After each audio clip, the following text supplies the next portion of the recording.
Halo, apa kabar saudara? Kembali jumpa dengan saya Ira Matoy dalam program Kebanggaan Kompas TV Manado, Sapa Manado. Dan kali ini seperti biasa kita akan berbincang mengenai topik yang menarik dan tentunya narasumber yang berkompeten juga.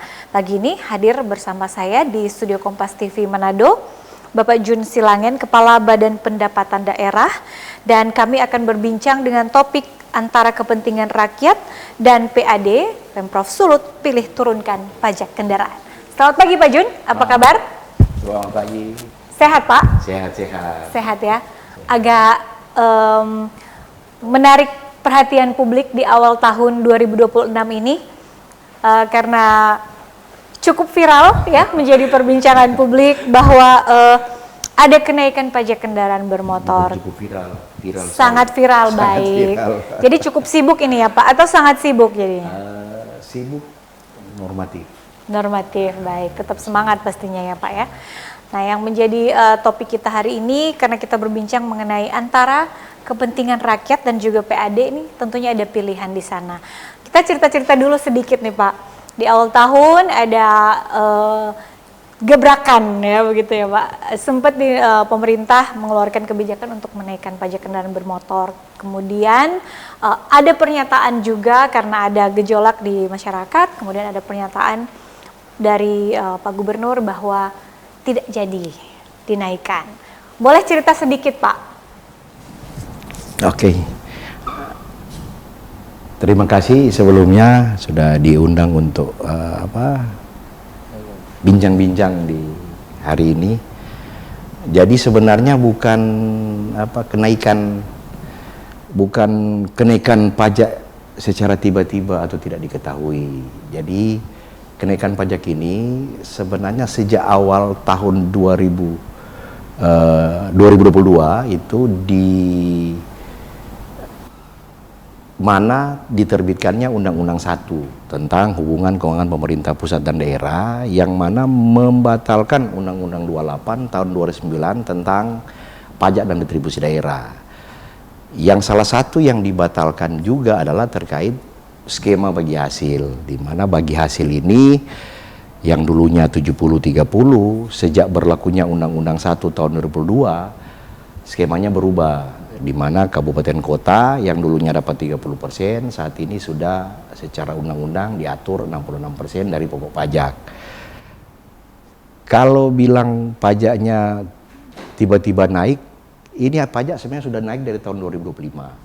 Jadi seiring dengan Undang-Undang 1 di tahun 2003 diterbitkan juga PP 35, yaitu penyebaran atas Undang-Undang 1 tahun 2022 tentang hubungan keuangan pemerintah pusat dan daerah, di mana PP 35 adalah mengatur tentang ketentuan pajak daerah. Nah, di dalam ketentuan ini pemerintah daerah wajib menurunkan ke dalam yang namanya peraturan daerah. Nah, peraturan daerah sendiri itu terbit di bulan Januari 2024 pemberlakuannya, sehingga berlaku di 24 untuk Perda 1 tahun 2024 terkait pajak dan retribusi daerah. Nah, di dalam pengaturan Perda pajak dan retribusi daerah memang sudah ada kenaikan karena mengacu ke Undang-Undang 1 dan PP 35. Jadi kenaikannya sebenarnya di awal tahun 2025. Kenapa 25? Karena di dalam undang-undang situ, Undang-Undang 1 tahun 2002 diamanatkan bahwa pasca pemberlakuan Undang-Undang 1 khusus PKB dan BBNKB itu mulai diberlakukan sesudah 3 tahun diterbitkan Undang-Undang 1. Jadi dihitung 22, 23, 24, 25 baru diberlakukan. Nah, awal 2025 sudah ada kenaikan. Jadi informasi tentang kenaikan ini dari pertengahan 2024 sampai akhir 2024. Dan ini memang sudah sebenarnya di seluruh Indonesia sudah terjadi ada penolakan terkait bayar pajak. Nah, itu mungkin pernah dengar ada hashtag jangan bayar pajak, karena memang pajak kendaraan bermotor harusnya naik di 2000 awal. Karena adanya dari masyarakat penolakan terkait kenaikan pajak di awal tahun 2025, Kementerian Dalam Negeri di akhir tahun menerbitkan surat edaran terkait pemberian keringanan pajak khusus PKB dan BBNKB, dan di awal tahun dilakukan SUM bersama dengan seluruh Bapenda se-Indonesia di bawah payung Asosiasi Badan Pendapatan se-Indonesia. Di dalam kegiatan Zoom itu secara daring, itu ditanyakan provinsi mana saja yang siap menerapkan yang namanya pajak ekuivalen dengan pajak tahun sebelumnya, yaitu pajak tahun 2024 sebelum berlakunya Undang-Undang 1 ini. Salah satu yang menyampaikan kita siap adalah Sulawesi Utara. Dengan edaran menteri ini kita menyiapkan yang namanya SK Gubernur. Makanya di awal tahun juga 25 itu terbit yang namanya SK Gubernur nomor 11 terkait pembelian keringanan pajak. Yang berbeda di dalam pemberian keringanan ini di tahun itu karena adanya edaran menteri ada koreksi juga terhadap option. Karena langsung ada wajib disetujui juga oleh seluruh kabupaten kota. Karena ada edaran berapa persen pengurangan pokok dan berapa persen pengurangan option. Skema ini diambil agar skema bagi hasil yang sebagaimana kita terima sebelumnya 70-30. Nah itu juga sama, di 25 itu kita dapat, provinsi dapat 70% dari nominal pajak yang dibayarkan oleh masyarakat dan 30% dibagikan ke kabupaten kota. Memasuki 2026, kita juga menunggu di 2025 penghujung, itu ada informasi akan ada edaran Menteri Dalam Negeri juga terkait bagaimana mengurangi pajak. Sampai di awal tahun, kan 1 Januari itu libur ya. 2 Januari hari Jumat, 3 hari Sabtu, 4 hari Minggu. Nah memang belum ada waktu itu edaran, cuman terlanjur viral duluan ini kenaikan pajak seperti itu. Jadi ketika dia naik, Pak Gubernur, jadi bukan Pak Gubernur yang menaikkan tanpa sepengetahuan orang lain atau masyarakat, enggak. Memang harusnya sudah naik dari 2025. Nah ketika informasi ini mulai hangat dan mulai viral, skema sudah disiapkan. Tinggal apakah kita skemanya ini harus menunggu persetujuan Bupati Wali Kota terkait pengurangan option atau tidak. Kan seperti itu, karena ada option 66. Untuk menunggu persetujuan kabupaten kota kan agak lama prosesnya, sehingga Pak Gubernur bilang coba hitung. Kalau kita ambil 70% itu normal, artinya kita dapat skema bagi hasil sama dengan tahun-tahun sebelumnya. Sejak Undang-Undang 28 kita memang dapatnya 70%. Nah, setelah dihitung karena sudah 66% option, ternyata kalau kita ambil 70%, kabupaten kota itu yang dipungut 66, pada akhirnya nominal pajak tidak akan sama dengan tahun pajak sebelumnya, 25 dan 24. Artinya bahwa jumlah nominal yang akan dibayarkan naik sebesar hampir 30%. Nah, akhirnya Pak Gubernur menyampaikan ke kami bahwa kita harus pro rakyat, kita jangan membebani rakyat. Artinya diambillah tempuh skema penuh, yaitu pengurangan sebesar 25% dari porsi pokok pajak kita. Oke, baik Pak Jun, kita harus jeda sejenak karena harus ada jeda komersial. Nanti kita akan kembali lagi. Usai jeda kami masih akan kembali dengan perbincangan menarik, karena itu Anda jangan kemana-mana.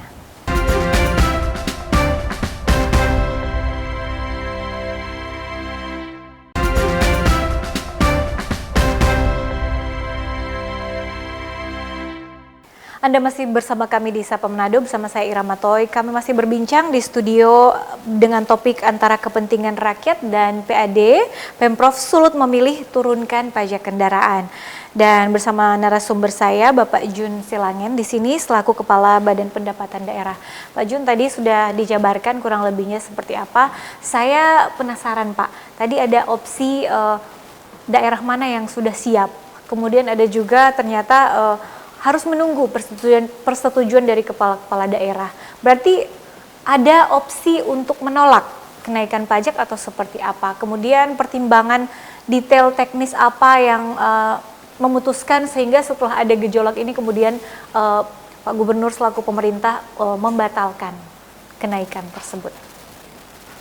Terima kasih. Jadi sebenarnya tidak ada opsi menolak. Artinya menolak undang-undang kan tidak bisa, ditolak Undang-Undang 1 2022 dan penjabarannya dalam PP 35 tahun 2023. Kemudian sudah diturunkan dalam Perda. Baru ada juga terbit Pergub 11 dan Pergub 17 tentang pajak dan tentang pajak daerah, dan juga Pergub terkait NJKB, nilai jual kendaraan bermotor. Jadi artinya tidak bisa menolak. Skema yang ditawarkan bukan menolak sebenarnya, artinya mensiasati dengan pemberian diskon. Karena di dalam aturan kita itu ada celah di mana gubernur dapat memberikan keringanan sampai dengan 100%. Hari ini kan sudah terjadi di tahun 2025, di mana kita sempat memberikan keringanan yang menunggak, itu sampai 100% untuk R2. RA4 itu kita beri 50%, yang tahun 2025. Jadi sepanjang tahun 2025 itu selain ada skema ekuivalen, juga ada skema keringanan lain sebagai tambahan. Jadi luar biasa memang, cuman memang waktu itu ya sangat kecil yang memanfaatkan keringanan. Dari data kita R2 aja yang notabene ada 70% dari data kendaraan bermotor yang ada di Sulawesi Utara, itu ada sekitar 1.200, itu 70% R2. Yang melakukan pembayaran memanfaatkan keringanan ini untuk yang tahun kemarin yang 100% bebas tunggakan, itu hanya 16.000 kendaraan bermotor R2. Dari total ada 700 ribuan kendaraan bermotor R2. R2 maksudnya roda 2. Roda 2. Jadi kan terkesan agak anomali karena kita memberikan keringanan, tapi animo masyarakat menyelesaikan kewajiban pajaknya rendah. Nah itu memang agak anomali bagi kita karena banyak skema keringanan yang sudah diberikan. Malahan skema keringanan ini di tahun-tahun sebelumnya juga sering diberikan. Nah, memasuki tahun 2026 dengan skema itu sebenarnya tadi Pak Gubernur hadir sebagai pemerintah bahwa kita jangan memberi rakyat, kita pro rakyat, dibuatlah skema diskon juga atau keringanan pajak. Jadi sebenarnya ini bukan membatalkan atau tidak mengikuti undang-undang, tetap mengikuti undang-undang tapi diberikan keringanan kepada masyarakat sebesar 25% dari pokok pajak. Yang dampaknya juga terkait ke option. Kenapa hal ini harus diperhitungkan?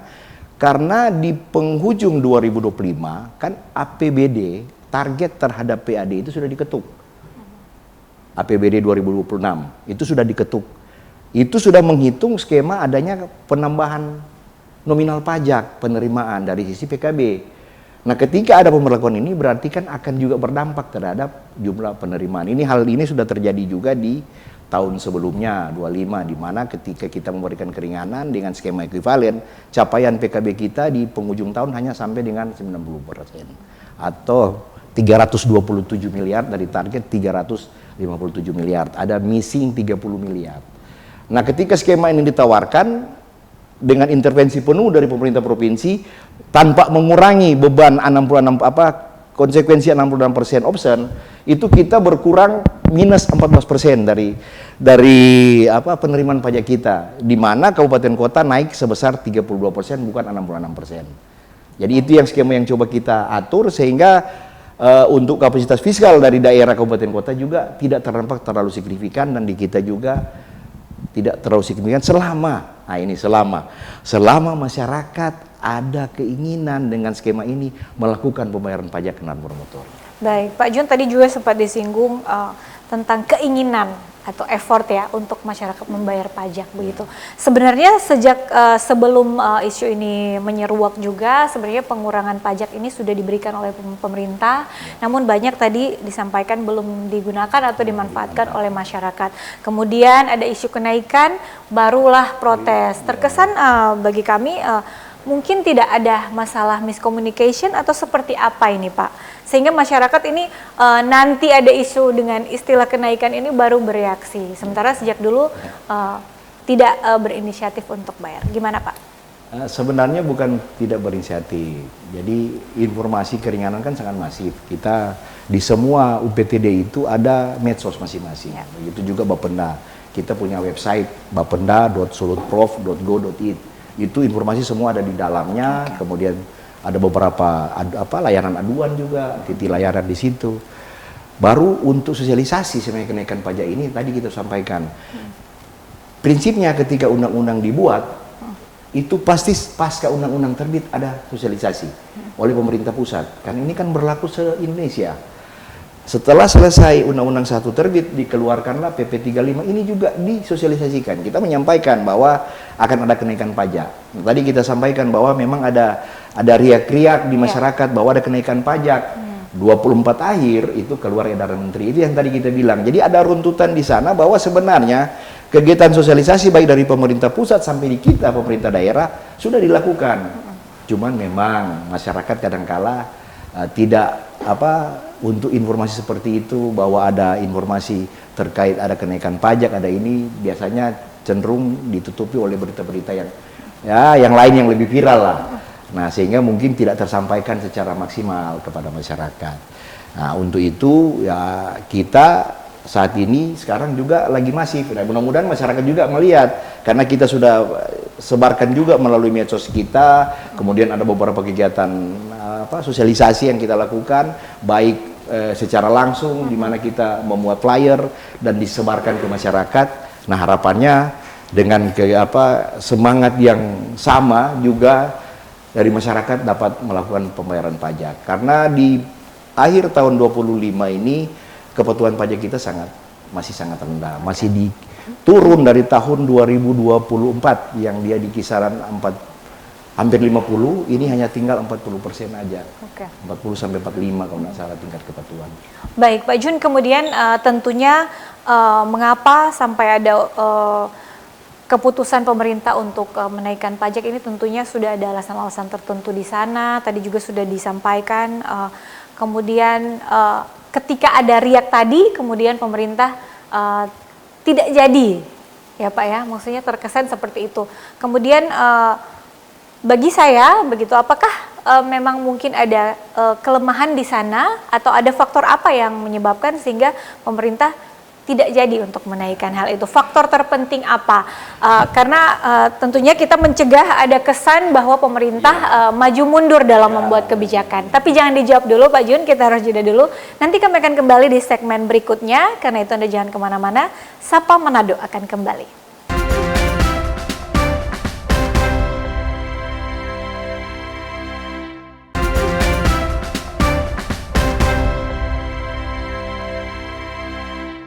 Saya Ira Matoy masih menemani Anda di Sapa Manado dan masih berbincang bersama Bapak Jun Silangen, Kepala Badan Pendapatan Daerah, mengenai antara kepentingan rakyat dan PAD Pemprov Sulut pilih turunkan pajak kendaraan. Tadi sebelum jeda sudah sempat saya tanyakan Pak, terkesan maju mundur, apakah benar seperti itu? Dan kemudian faktor apa sebenarnya yang paling kuat mempengaruhi sehingga pemerintah ini tidak jadi menaikkan? Untuk prosesnya sebenarnya dalam membuat satu regulasi untuk SK itu biasanya ada tahapan, kita siapkan kajian dan sebagainya. Dan memang penghujung tahun harapannya ada edaran menteri, tapi karena tidak ada edaran menteri, mau tidak mau kita di awal tahun menyiapkan. Kan viralnya tanggal 5 ya, jadi kita mungkin SK tercepat. Karena kita nyiapin tanggal 5, nyiapin kajian, siapkan perhitungan, hitung-hitungannya seperti apa, karena nantinya dia berdampak terhadap penerimaan asli daerah, pendapatan asli daerah, berapa nantinya penurunan. Nah, tadi sudah sampaikan bahwa kita ada penurunan sekitar 14% dari penerimaan yang kita harapkan.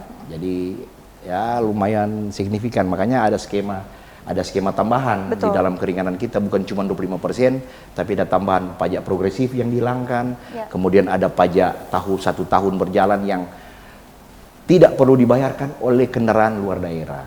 Nah, ketika kita membuat ini skema, kita ajukan perhitungan, kemudian prosesnya melalui Biro Hukum, baru sampai dengan di tanggal 7, jadi 5, 6, 7, itu Pak Gubernur tanda tangan terkait SK keringanan ini, dan di tanggal 7 malam itu kita harus upload ke dalam sistem.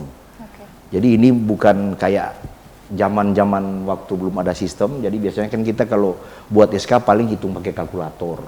Nah ini enggak. Paper base ya Pak? Ya, jadi wajib diupload ke dalam sistem. Nah untuk upload ke dalam sistem kan ini ada bahasa program yang harus dijalankan, sehingga perlu kehati-hatian untuk menyusun bahasa skrip yang ada di program kita, sistem kita. Nah ketika kita upload kita uji coba juga. Jadi di malam hari itu kita coba cek kesesuaian perhitungan dan sebagainya. Di awal hari itu memang sudah disampaikan, dilaporkan juga ke Pak Gubernur bahwa sudah running dan masyarakat bisa melihat. Jadi untuk pembayaran ini yang dihitung adalah tahun 2026 dan 2025 masa option. Untuk 27 karena belum ada keringanan, jadi ada yang sudah membayar 2.000 karena dapat manfaat diskon.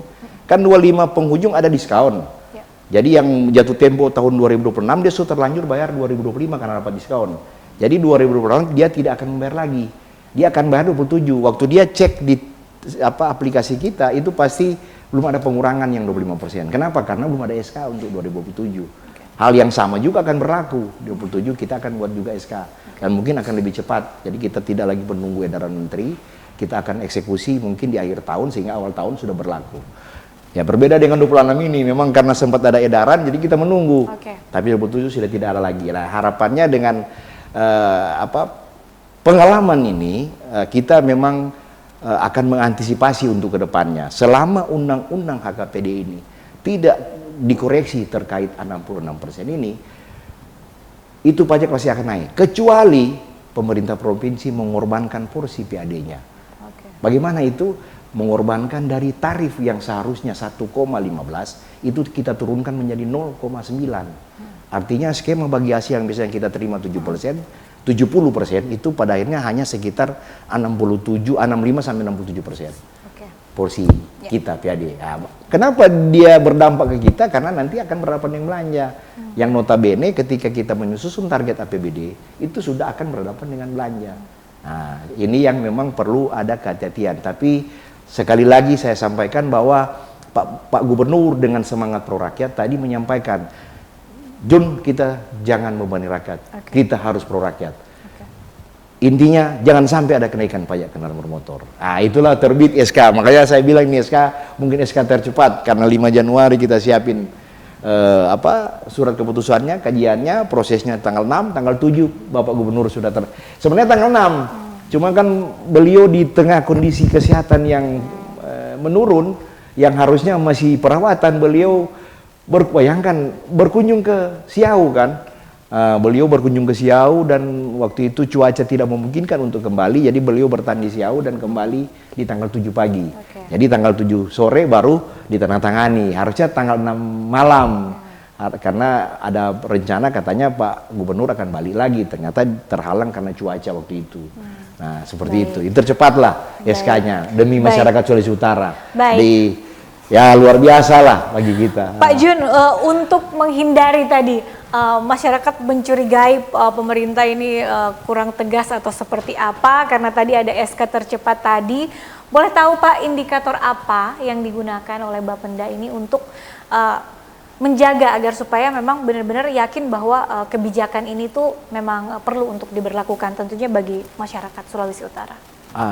Ya, jadi kebijakan memang kalau untuk dari sisi PAD itu harusnya ketika ada kenaikan kita berdampak dari sisi penerimaan.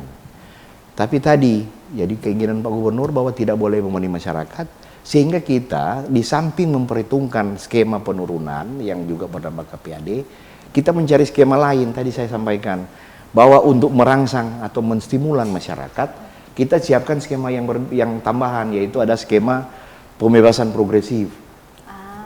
Jadi sehingga masyarakat yang punya banyak kendaraan, yang biasanya atau dia beli kendaraan baru dan dia menjual kendaraan lama, kan biasa kena pajak progresif, itu tidak dikenakan. Kemudian kita juga memberi stimulan kepada kendaraan luar daerah. Di Manado ini, di Sulut ini banyak sekali kendaraan luar daerah, plat L, dari Surabaya, dari Jakarta, yang beroperasi di wilayah Sulawesi Utara. Nah, dengan stimulan pemberian pembebasan pajak tahun berjalan awal, ketika dia mutasi ke Sulawesi Utara, harapannya seluruh kendaraan bermotor yang berplat nomor dari luar daerah Sulawesi Utara itu bisa mutasi ke wilayah Sulut. Karena ada kemudahan tadi, pembebasan pajak waktu tahun pertama ketika dia memindahkan administrasi kendaraan bermotornya dari wilayah lain ke wilayah Sulawesi Utara. Nah, ini mungkin akan juga berdampak terhadap toran PPAD di samping penurunan yang 25% tadi. Jadi ada skema yang nantinya disiapkan untuk stimulan, disiapkan untuk juga merangsang pajak kendaraan bermotor ini juga bisa optimal. Baik, tentunya sebenarnya kalau kita cek kembali banyak keuntungan yang didapatkan oleh para wajib pajak tentunya. Kemudian Pak Jun, waktu kita sangat terbatas, mungkin ada sedikit pesan untuk masyarakat Sulawesi Utara yang nonton Sapa Manado ini agar supaya mungkin lebih bergairah dalam sadar pajak ini. Silakan Pak. Terima kasih. Jadi baiklah warga Sulawesi Utara, bukan cuma Manado ini, karena ini Sulawesi Utara. Warga Sulawesi Utara harapannya dengan adanya program keringanan pajak di awal tahun yang membuat nilai pajak kendaraan bermotor tidak mengalami kenaikan atau ekuivalen dengan pajak-pajak kendaraan bermotor tahun-tahun sebelumnya, yaitu 25 dan 24. Ayo mari bayar pajak, ditambah dengan mungkin ada yang punya kendaraan memang yang sudah lebih dari satu kendaraan bermotor, ayo bayar pajak karena saat ini berlaku pembebasan pajak progresif. Dan pajak kendaraan bermotor yang bernomor polisi dari luar, ayo segera memindahkan administrasi kendaraan bermotornya ke wilayah Sulawesi Utara. Kemudian yang punya banyak uang, mungkin ada pemirsa yang punya banyak uang yang ingin membeli mobil, saat ini bebas pajak progresif.